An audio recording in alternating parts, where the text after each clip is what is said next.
లింగా ఇడ్లీ అప్పుడు రాహుల్ సిప్లి గాంజ్ ఇంటర్వ్యూనో లేకపోతే పాడ్కాస్ట్ మీద చెప్పిండు లింగా ఇడ్లీ చట్నీ బాగుంటుంది, ఇడ్లీలు అట్లా ఇట్లా ఉంటాయి, ఓన్లీ ఇడ్లీ మాత్రమే దొరుకుతుంది అని చెప్పిండు. సో అప్పటి నుంచి ఆ ప్లేస్ మాత్రం ఫేమస్ అయిపోయింది. సో నేను కూడా ఇప్పటి నుంచో వెళ్దాం అనుకున్నా, కానీ అక్కడ కుదరలేదు అసలు. ఈసారి అటు నుంచి వెళ్తుంటే ఎందుకో అక్కడ చాలా జనాలు ఉంటారు, రష్ ఉంటారు. సో ఎట్లాగో వచ్చినాం కదా అని చెప్పి ట్రై చేద్దామని చెప్పి ఒక ప్లేట్ ఇడ్లీ ఒక ప్లేట్ వడ తీసుకున్నా. సో మనం అక్కడే తింటే ఏంటంటే చట్నీ ఇట్లా ఇట్లా ఇంత కప్స్లో వేస్తారు, మీకు చూపిస్తా చూడండి. సో అది పార్సల్ తెచ్చుకున్నాం కాబట్టి కొంచెమే ఇచ్చారు అనుకుంటా. సో ఇది వడ కూడా వేస్తున్నారు ఇప్పుడు. ఒక వడ ఒక ఇడ్లీ మొత్తం నూనెలో మునిగిపోయింది. చూడండి చట్నీ డిఫరెంట్గా ఉంటుంది. ఇక్కడ మనం పల్లీ చట్నీ చూసుకుంటాం వైట్ కలర్, కానీ ఇది కొంచెం రెడ్ ఉంటుంది. అసలు వడ చూడండి ఎంత క్రిస్పీగా ఉందో. ఆయిల్ ఉంది కొంచెం, బట్ స్టిల్ టేస్ట్ చేసి చూద్దాం ఎట్లుందో. ఫస్ట్ ఒక వడ బయట ట్రై చేద్దాం.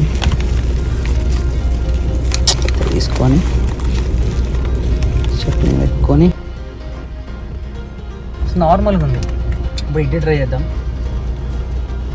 ఇడ్లీ ఇంత మెత్తగా ఏం లేదు, ఎక్స్పర్ట్ ఫుడ్. ఇందులో చూడండి ఇక్కడ కూడా కప్ ఇచ్చారు, నేను చూడలేదు కప్పు. ఫస్ట్ చట్నీతో మునిగిపోయింది. సో అక్కడ కూడా ఈ కప్లే మొత్తం ఫుల్ పార్సల్ కట్టేటప్పుడు మొత్తం అక్కడ పెట్టి ఉంచుతారు. సో ఇప్పుడు ఇడ్లీ ట్రై చేద్దాం. అయిపించినంత ఏం లేదు, నార్మల్గా బయట ఎట్లయితే ఉంటుందో సేమ్ అట్లనే ఉంది. కొంచెం చట్నీ కొంచెం స్పైసీగా ఉంది. ఇడ్లీతో కంపేర్ చేస్తే వడ కొంచెం బాగుంది, క్రిస్పీగా ఉంది. చట్నీ కొంచెం స్పైసీగా ఉంది. ఓవరాల్గా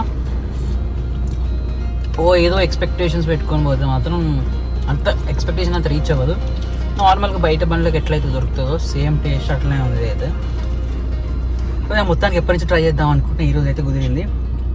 ఓకే, నాట్ బ్యాడ్. దీనికి 40 రూపీస్ సింగిల్ ప్లేట్. ఏదైనా ఇడ్లీ సింగిల్, వడ కానీ సింగిల్ తీసుకుంటే 25 రూపీస్.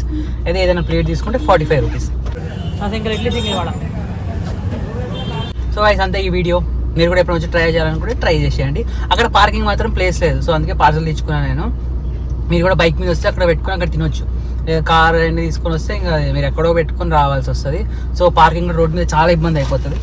సో అందుకే మీరు కూడా నెక్స్ట్ టైం వచ్చినప్పుడు ఆలోచించుకోండి. Okay, thanks for watching. Bye bye.